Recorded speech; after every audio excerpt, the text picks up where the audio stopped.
the highlights. Lagos State government restates commitment to building favorable atmosphere for business to thrive.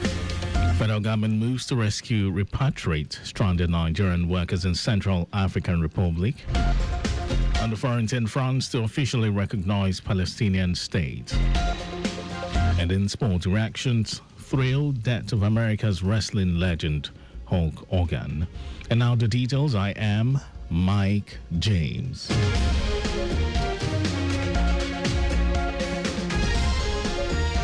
The Lagos State Governor Babajide Sanwo-Olu has reiterated his conviction that Lagos is open for business, saying that his administration is striving to create an atmosphere that allows businesses to thrive.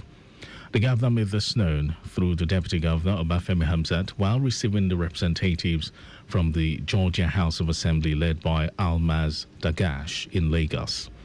Governor Sanwo-Olu said the country has a federal government that is intent on changing the narratives and doing everything to stabilize the nation's currency instead of the usual fluctuations, removing subsidies, among other measures.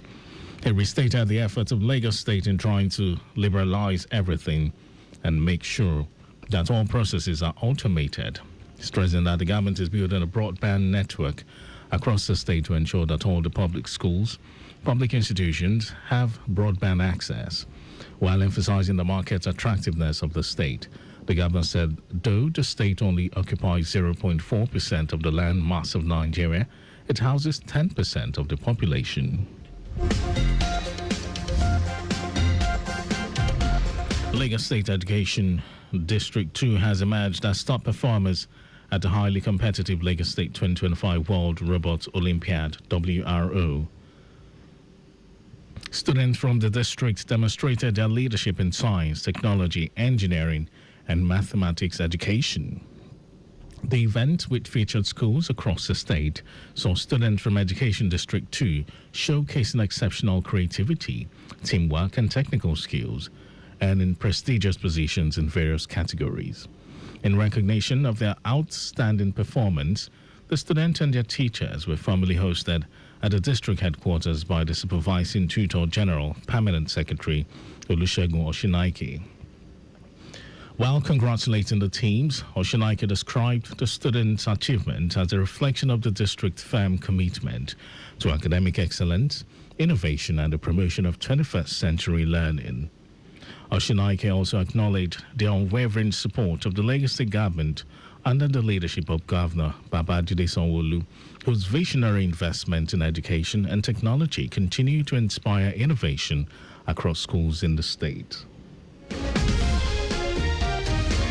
In a determined move to promote inclusive healthcare and curb the spread and stigma associated with HIV and AIDS, Lagos State government, through the Lagos State AIDS Control Agency, LSACA, has organized a sensitization campaign specifically targeted at persons with hearing and visual impairments. The sensitization outreach held at Alausai Ikeja underscores LSACA's commitment to adopting inclusive strategies in HIV prevention, public awareness, and stigma reduction among vulnerable and often overlooked populations. Speaking at the opening ceremony, Chief Executive Officer of LSACA, Folakemi Animashaw, reaffirmed Lagos State government's dedication to ensuring that no one is left behind in the management and control of HIV and AIDS in the state. She emphasized that people with disabilities, particularly hearing and visually impaired, often face systemic barriers in accessing health information and services, increasing their risk of HIV infection and exposure to stigma. Animashaw assured the public that LSACA remains resolute in its mission to expand access to life-saving HIV services, strengthen health systems, and ensure that no individual or community is left behind in the state's ongoing HIV and AIDS response.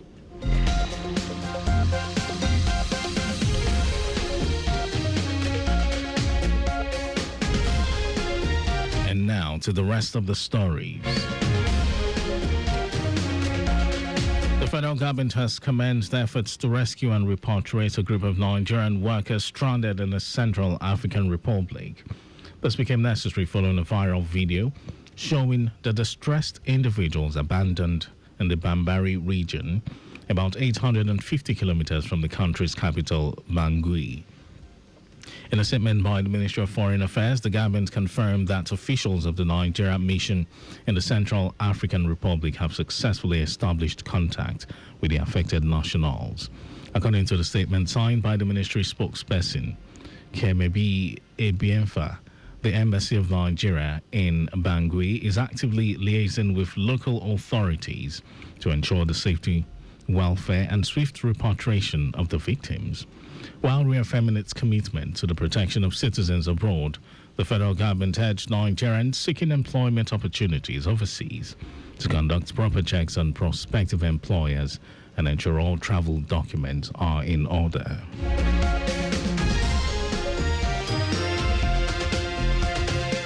The federal government has restated its determination to end medical tourism by strengthening and equipping existing health facilities, as well as providing the right manpower.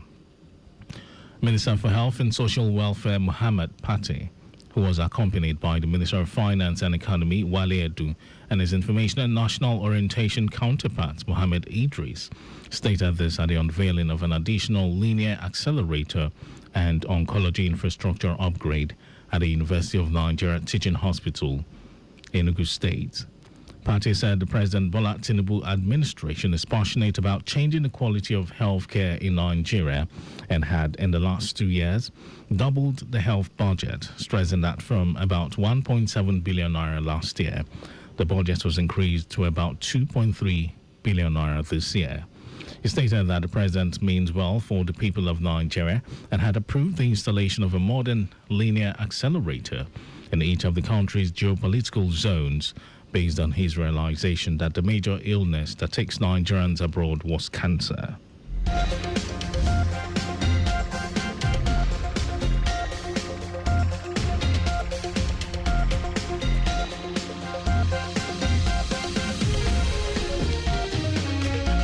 And in some foreign news, President Emmanuel Macron says France will officially recognize a Palestinian state in September, which will make it the first G7 nation to do so. In a post on X, Macron said the formal announcement will be made at a session of the UN General Assembly in New York. Palestinian officials welcomed Macron's decision, while Israeli Prime Minister Benjamin Netanyahu said the move rewards terror following Hamas' October 7, 2023 attack in Israel. United States Secretary of State Marco Rubio said the U.S. strongly rejects Macron's announcements, calling the decision reckless. The G7 is a group of major industrialized nations, which alongside France includes the U.S., the UK, Italy, Germany, Canada, and Japan. And over to sports news, President Bola Tinubu has approved the full payment of allowances and match bonuses for the Super Falcons ahead of their final match against Morocco in the 2025 Women's Africa Cup of Nations WAFCON. The announcement was made by the chairman of the National Sports Commission, Shehu Diko, who confirmed that all entitlement up to and including the final on July 26 had been disbursed for immediate payment to players, coaches, and officials. Diko described the gesture as policy in motion and a demonstration of renewed commitment to Nigerian athletes under President Tinubu's leadership. He assured that this would now be the standard practice going forward, timely payment without drama or delays. The move also extends to Nigeria's women's basketball team, the Tigress, who are set to begin their 2025 FIBA Women Afro-Basket campaign in Côte d'Ivoire. Diko said President Tinubu's administration is committed to building a sports sector rooted in dignity, trust, and shared prosperity. And also, reactions have been trailing the death of American wrestling legend Terry Bollea, popularly known as Hulk Hogan. Hogan's manager, Chris Volo, said the wrestler suffered a cardiac arrest at his home in Clearwater, Florida, and died surrounded by his family. United States President Donald Trump sent his condolences to Hogan's family, saying he was strong, tough, smart, with the biggest heart. Wrestling legend Ric Flair says Hogan's friendship meant the world to him, noting that no one will ever compare to him. For Sylvester Stallone, who acted alongside Hogan in Rocky III, the wrestler was absolutely wonderful, and his amazing skill made the film incredibly special. Hulk Hogan began his professional wrestling career in 1977, but shot to fame after signing for the World Wrestling Federation, now World Wrestling Entertainment, in 1983. And that was our news at 10. Just before we go, remember, speed thrills but kills. Please avoid excessive speed. You can follow us and like all our various social media platforms: X, Traffic Radio 961, Facebook, Lagos Traffic Radio 96.1 FM, Instagram, Lagos Traffic Radio 961. Subscribe and watch our news and programs. It's live on YouTube, Traffic Radio 961. And you can visit our website, www.trafficradio961.ng. Listen to Lagos Traffic Radio live on My Lagos app for timely updates.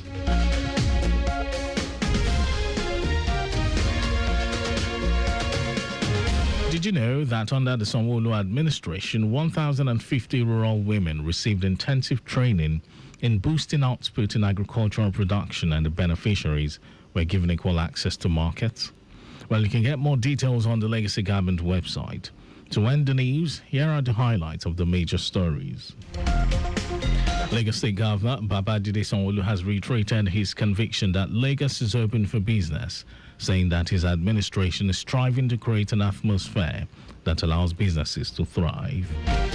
The federal government has commenced efforts to rescue and repatriate a group of Nigerian workers stranded in the Central African Republic. And in sports, reactions have been trailing the death of American wrestling legend Terry Bollea, popularly known as Hulk Hogan. And for contacts with the newsroom, send a message to info@trafficradio961.ng.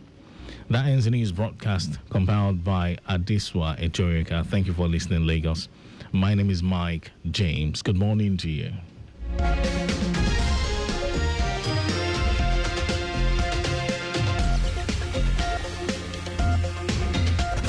In a city that never sleeps, and traffic that never slumbers.